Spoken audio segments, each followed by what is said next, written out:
No. So your concept of 0 to 1, it's kind of a principle for disruptive innovation. I know you hate that term disruptive, but it is distinguishable from more incremental innovation, what you call 1 to infinity.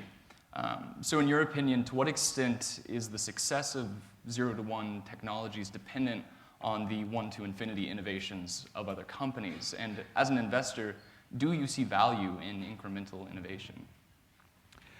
Well, it's, let's see, this is sort of a bunch of different things that are conflated there. I'm always skeptical of disruption because I think when you I don't like the word disruption because when you set out to disrupt something, you already are taking your bearings from competing with people and doing something. The disruptive kids in elementary school get sent to the principal's office. Disruptive people are people who look for attention and end up finding it.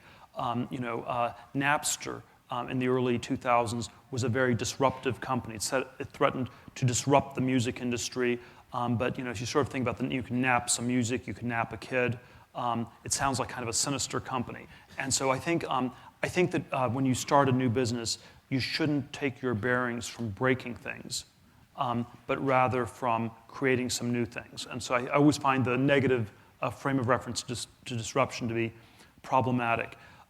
There certainly are, I think there are many different modalities of innovation. There certainly are cases where you have lots of small incremental improvements that over time add up to something significant. You occasionally have these very big singular breakthroughs, and then I think you sometimes have things where there's sort of no innovation in any of the components, but you just bring a bunch of pieces together, and there's sort of a complex coordination where you do new things.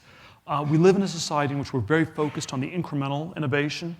This is sort of how academia works. You only work on incremental things because you're publishing or perishing, and so you need to do experiments that are going to work in 2 to 3 months, and so you need to do a lot of small incremental things. You can no longer spend 5 years on some gargantuan project that might really be paradigm shifting or something like that. And I think what's true in academia is true in much of the rest of our society, where it's been skewed towards incrementalism, short-termism, this is very bad for. It tends to get very bad for public companies where they're always on a quarterly earnings cycle, and you can't really do anything that has sort of a much longer time horizon. We still occasionally have these larger breakthroughs.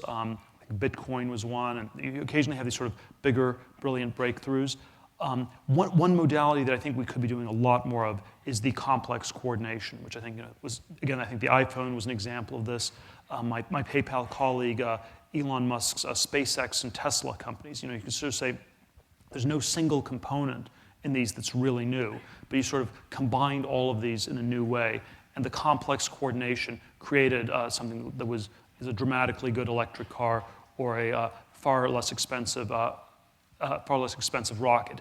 And we find this to be very charismatic, and it's because I think we don't see very much of it going on in our society. I think there could be a lot more of it.